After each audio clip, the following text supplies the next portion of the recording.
Okay, so you've probably seen them, right? Those perfect Instagram shots, the laptop overlooking a beach in Bali, maybe a coffee cup in some cute little cafe in Paris. Oh yeah, the dream life. Exactly. And if you're already kind of drawn to this whole location independence thing, or maybe you're even trying it out, those feeds, they don't really tell the whole story, do they? Not even close. So today, we're gonna pull back that perfectly filtered curtain. Yeah, this deep dive is all about what the digital nomad life really looks like. Right. We've got insights from two really experienced nomads, Sabrina and Amy Sudo. They shared a lot about their own journeys, the good stuff and the practical tips. And we didn't stop there.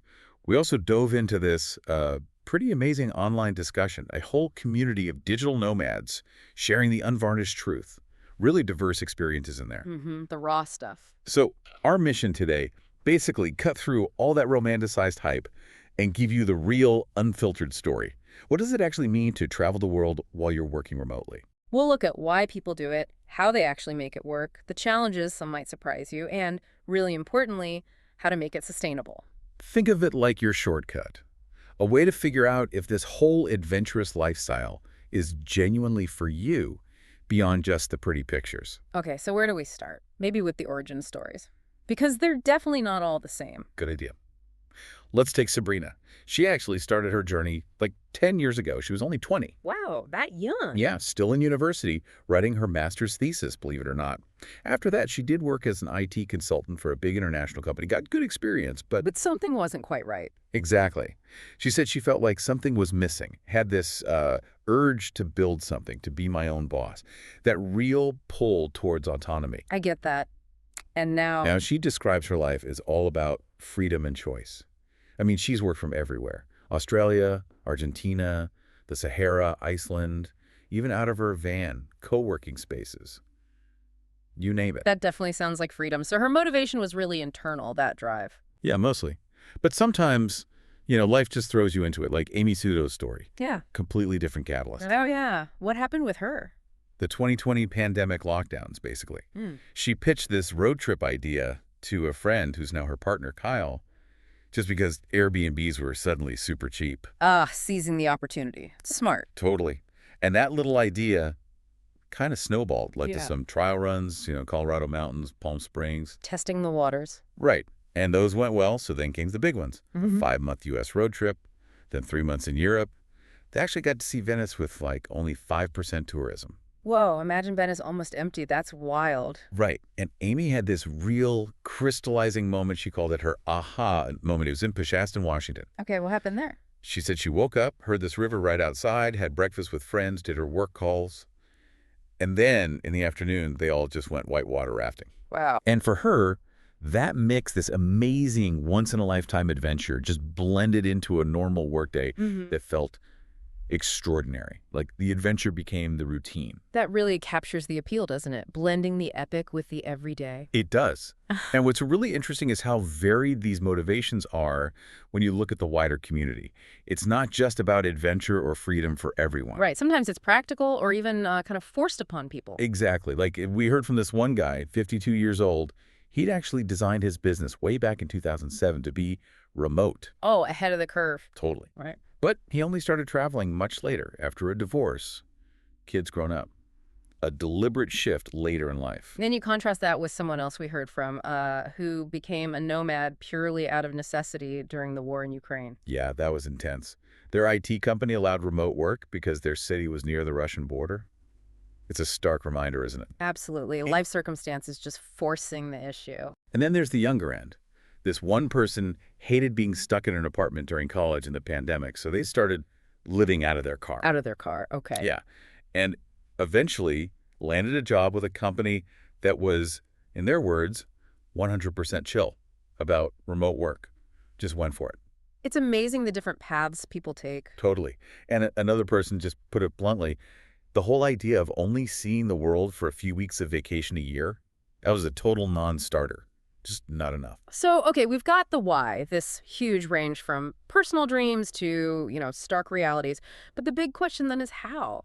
How do people actually make the work part work Financially, logistically? Right, the nuts and bolts. And the work models themselves are super varied. That's key if you're considering this. Freelancing often comes up first, right? Yeah, definitely. Sabrina, for example, she started out doing like shitty $8 per hour writing jobs. Her words. We've all been there. Right. But she stuck with it, built it up, eventually got to like $60 an hour with corporate clients, really built a career. Amy Sudo did too, grew her own freelance business. And we saw someone in the community who was already an established freelancer before they started traveling, had that foundation. But hang on, it's not the only way, and maybe not always the easiest. Some people in the community had different takes. Oh, yeah. Like what? Well, one person said that among the nomads they met, freelancers were actually pretty uncommon. Interesting. And another found the whole freelance plus digital nomad combo just a massive hassle. Too much stress trying to find clients while you're also, figuring out where you are and where you're going next. Yeah, I can see that. Juggling finding work and finding your way around constantly sounds exhausting. It really does. So, okay, if not freelancing, what else? Well, lots just work for one company. Like a regular remote job, just abroad. Exactly. Sometimes with the company totally knowing and being cool with it. We heard about someone working for a small consulting firm that allowed it, and that person whose IT company okayed it during the war. That seems like the ideal setup, having that explicit okay. For sure. Yeah. But some people also mentioned that, quite a few nomads work without their company actually knowing. Ooh, okay. That adds a whole layer of complexity. And risk, probably. You bet. Stressful.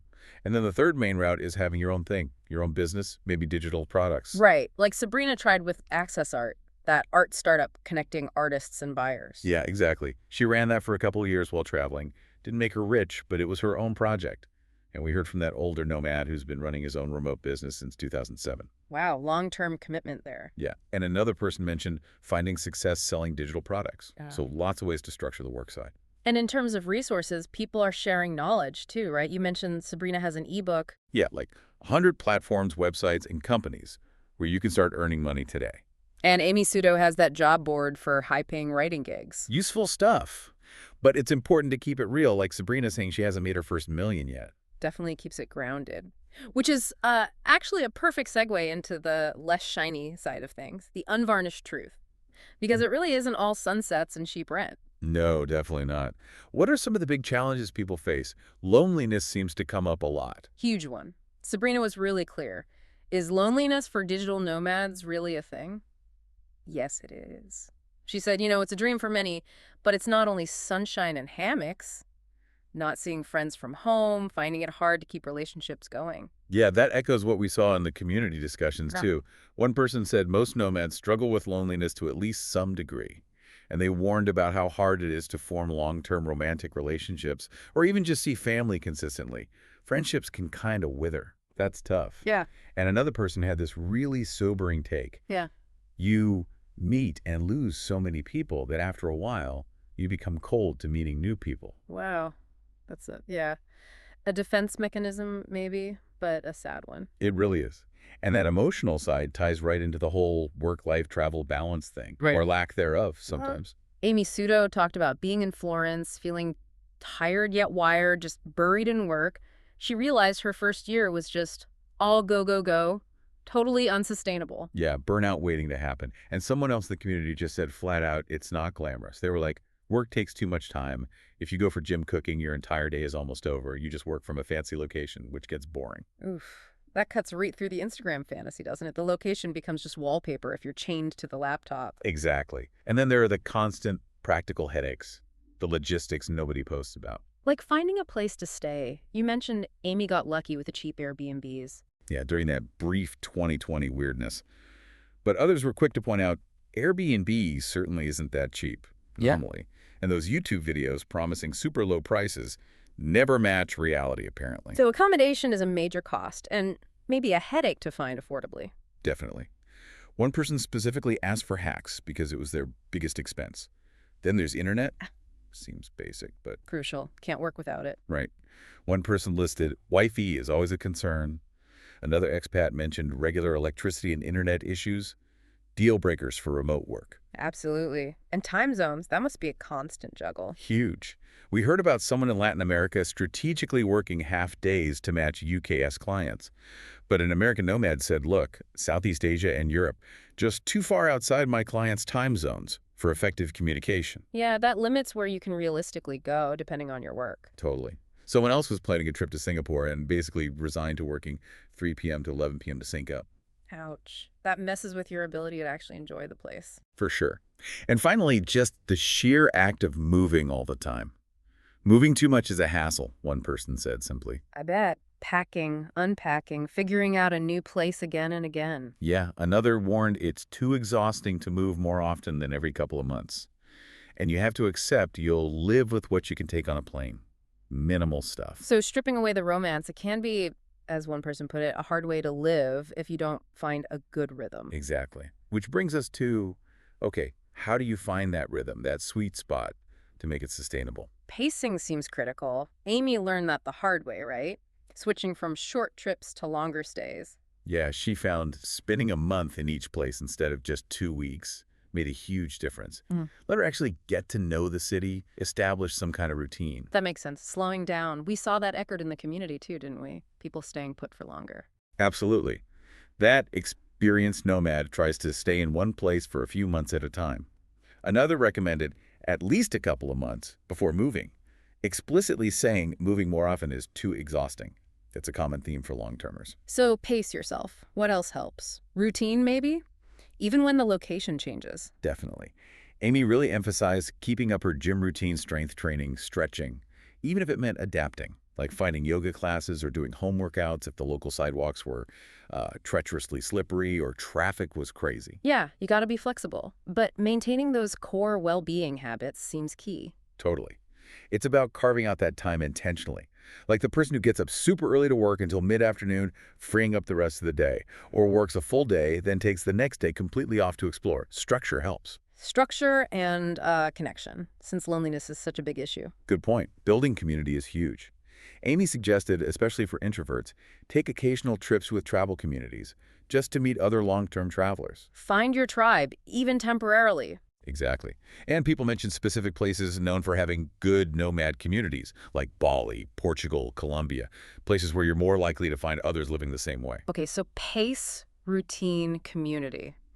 These seem like the keys to making it work long term. They really do. And, despite all these challenges we've talked about, Amy Suda still believes anyone can be a digital nomad. Really?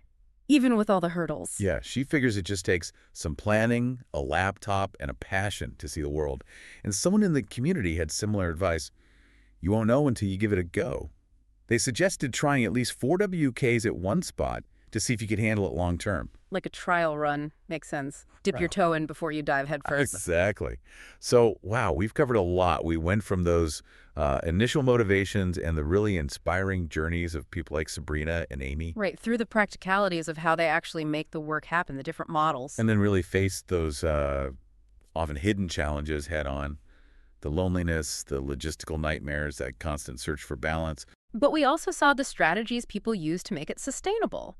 Pacing the travel, finding routines, building community.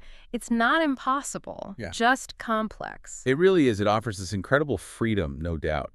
But it clearly demands real sacrifice and a clear-eyed view of the realities. Definitely. So maybe here's something for you, the listener, to think about. If you were going to jump into this, what would be your absolute non-negotiable, the thing you have to maintain for your own well-being? Yeah, and on the flip side, what price would you not be willing to pay?